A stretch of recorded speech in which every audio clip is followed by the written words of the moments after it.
Bine v-am găsit, e timpul știrilor și emisia primului post nistrian de televiziune este continuată de redacția moldovenească. Iată care sunt principalele teme ale ediției.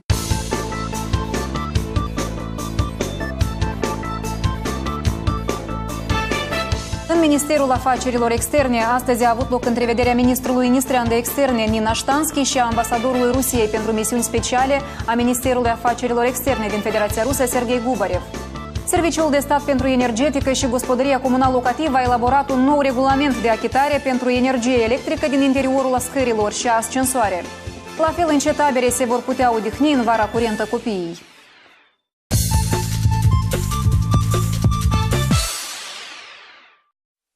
În Ministerul Afacerilor Externe, astăzi a avut loc întrevederea ministrului nistrean de externe Nina Ștanski și a ambasadorului pentru misiuni speciale a Ministerului Afacerilor Externe din Federația Rusă, Serghei Gubarev. Reamintim, Serghei Gubarev este reprezentant politic al Federației Ruse în negocierile pentru reglementarea moldonistreană în formatul 5+2. Runda de la Odessa de la sfârșit de mai a negocierilor în formatul 5+2 puțin probabil că va fi simplă. Despre aceasta a remarcat Serghei Gubarev. Nina Ștanski la rândul său a constatat: la Odessa, partea nistreană din nou intenționează să abordeze întrebarea liberei circulații a cetățenilor. Reamintim, Chișinăul oficial a primit decizia de a instala posturi de control migrațional la 6 puncte de trecere din apropierea graniței moldonistrene.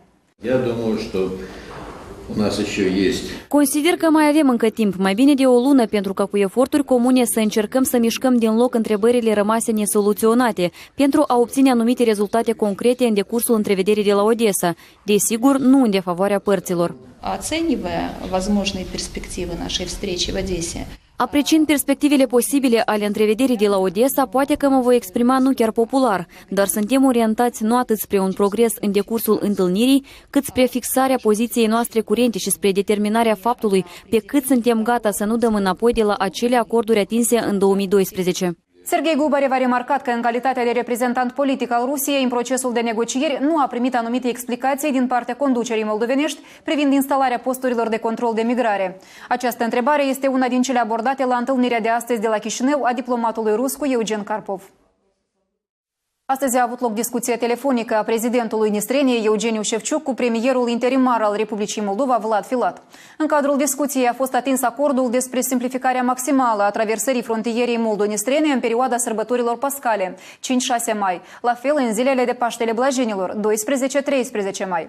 Tot astăzi, prezidentul nistrean a dat însărcinare organelor împuternicite de stat ale Republicii să simplifice regimul de control în zilele numite pe porțiunile graniței atât moldonistrene cât și moldo-ucrainene.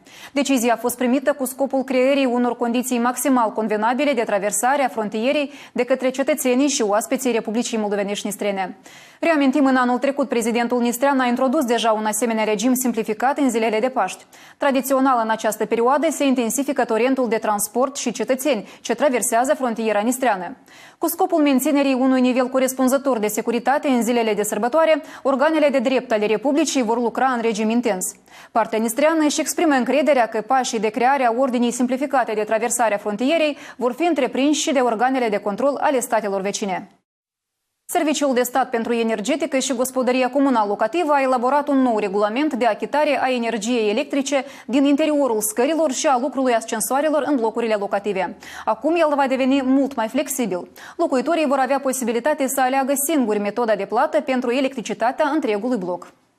Până în 2013, plata pentru energie electrică a întregului bloc, adică pentru iluminarea scărilor și lucrul ascensoarelor, era calculată reieșind din mărimea în metri pătrați a locuinței. Din ianuarie curent a început a fi luat în considerație numărul persoanelor înregistrate în apartament. Sumele de pe chitanțe s-au majorat esențial, ce a provocat mari nemulțumiri din partea cetățenilor. Metoda dată a fost sistată, potrivit ordinului prezidentului. În serviciul de stat de profil a fost elaborat un nou sistem care va începe a funcționa din 1 mai curent.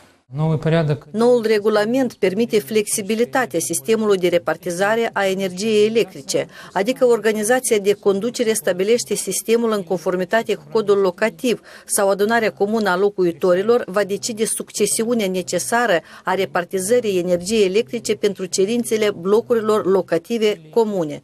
Aceasta înseamnă că în casele unde locuitorii nu s-au decis încă cu forma de conducere, achitarea se va produce la fel ca și până în 2013, reieșind din suprafața apartamentului. Locuitorii care și-au făcut alegerea organizației ce va conduce blocurile vor avea posibilitatea de sine stătător să aleagă metoda comodă de achitare. Energia electrică cheltuită de la începutul anului va trebui plătită, s-a menționat în departamentul de profil.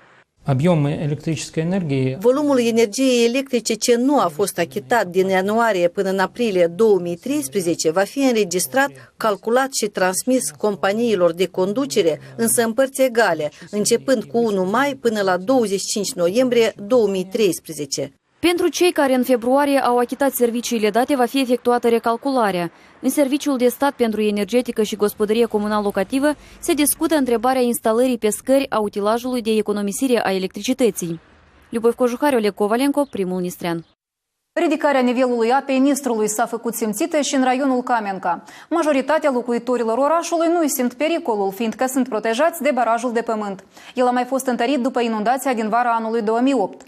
Își fac griji oamenii de la sate, situate nemijlocit pe malul Nistrului.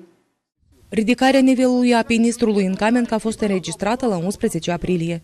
Timp de o săptămână, el s-a majorat cu 1 metru și deja la 17 aprilie seara a atins indicii de 4 metri 82 de centimetri.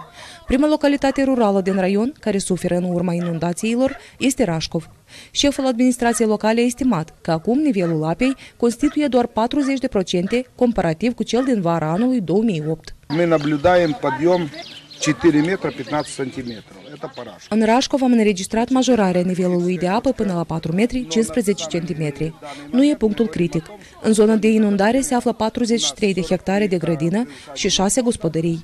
Populația e informată despre majorarea nivelului apei. Sunt întrerupte lucrările agricole prin grădinile de pe malul Nistrului. Este inundată numai o parte din grădină. Am sădit cartofi timpurii, erau răsăriți deja. La moment vreo 10 metri ocupați cu cartofi sunt sub apă. Nutrim speranțe că apa nu se va mai ridica. Barajul de protecție din Rașcov a fost construit în 1979. Specialiștii afirmă că starea îi permite să se isprăvească cu inundația curentă. Apa însă se strecoară în grădinile din partea opusă a barajului. Cei care locuiesc aici ne-au relatat că ea se va menține încă vreo lună-două, deci curând nu își vor putea prelucra sectoarele. Specialiștii administrației raionale, în coordonare cu angajații subdiviziunii de salvare, efectuează un permanent monitoring al stării barajurilor din Kamenka și Rașcov. În general, starea în raion e sub control. Angajații detașamentului de salvare fac serviciul în decursul a 24 de ore. Conform datelor postului hidrometeorologic republican, nivelul apei la centrala Dnestrovsk deja a scăzut cu 28 de centimetri. Și în raionul Kamenka așteptăm mâine o scădere a nivelului apei. Azi, la ora 8 dimineața, postul meteo local a înregistrat în Kamenka o micșorare a nivelului apei cu 14 cm. Acum nivelul ei constituie 4 metri 70 de centimetri.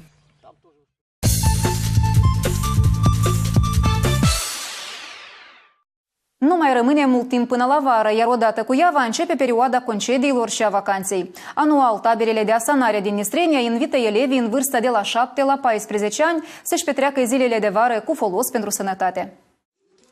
În acest an, serviciile sale ni le propun 3 tabere: Poiana din Pădure și Victoria din Merenești și tabăra de asanare din Dubăsari. Au planificat să primească copiii și în zorile Nistrului, dar din cauza viiturii de primăvară, activitatea taberei până ce a fost stopată.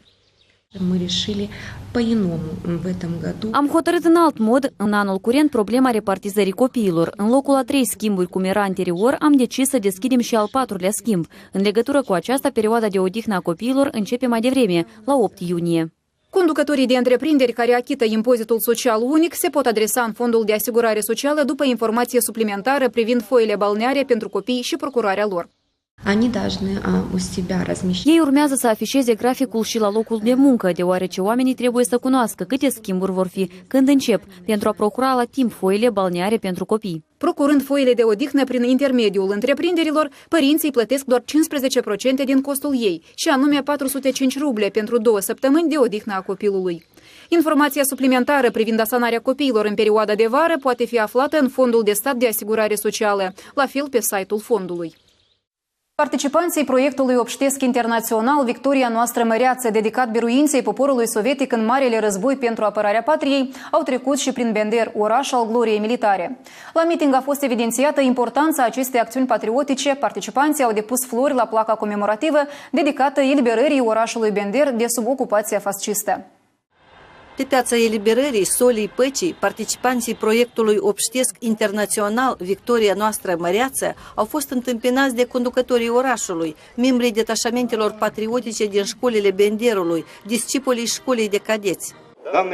Acest proiect este legătura generațiilor, un exemplu de datorie ostășească, vitejie, onoarea părinților, buneilor noștri. Mulțumită lor noi trăim astăzi. Ne închinăm adânc în fața amintirilor.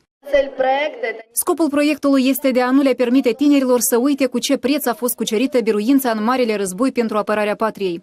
Astăzi sunt mulți doritori de a falsifica istoria. Sarcina noastră este să nu le permitem acest lucru. Ne închinăm adânc în fața veteranilor. Ei sunt pentru noi un exemplu de vitejie, patriotism. De la ei învățăm a trăi, a iubi patria. În cartea memoriei adusă din Federația Rusă, de asemenea în cartea memoriei orașului Bender, păstrată în Muzeul Etnografic și unde sunt fixate cele mai importante evenimente din oraș, oaspeții activității au lăsat înscrieri. Proiectul îi cheamă pe tineri să știe că suntem copiii unei țări mărețe care a fost distrusă. Este necesar să chemăm popoarele la unire, colaborare. Noi susținem ideea creării Uniunii Euroasiatice și vedem în aceasta crearea din nou a unei țări mărețe care a biruit fascismul.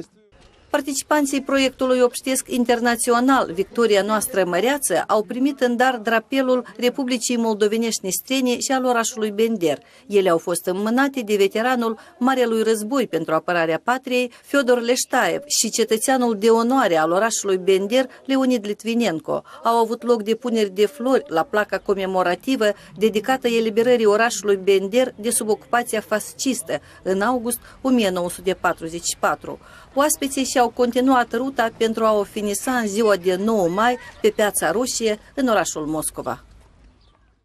În cadrul proiectului Dezvoltarea competențelor comunicative și culturale, într-un dialog al culturilor, s-au încadrat elevii de la școlile naționale din Republică. Astăzi, o oră deschisă la tema dată a fost prezentată la Tașlâc, raionul Grigoriupol.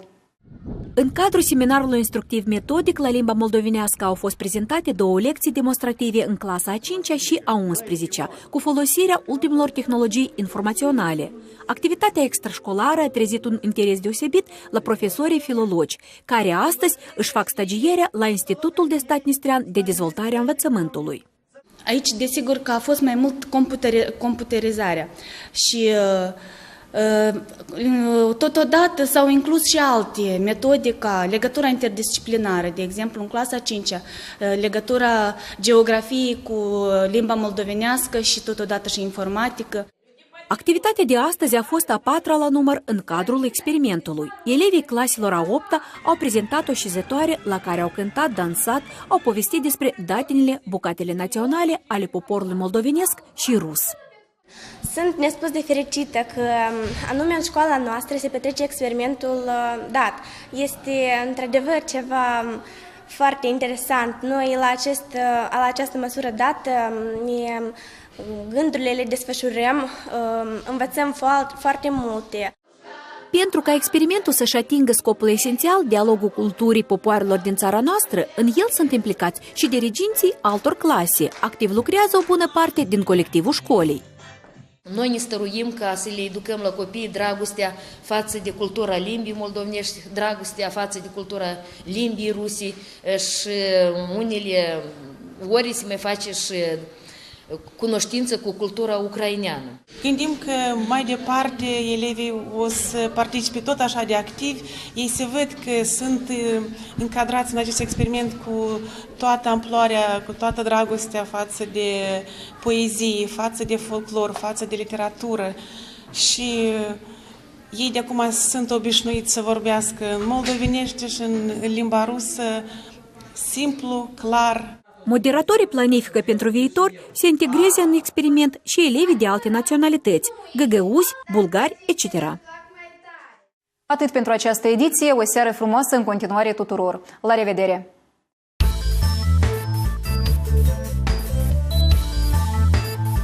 Potrivit meteorologilor, mâine 19 aprilie se așteaptă timp variabil, fără precipitații.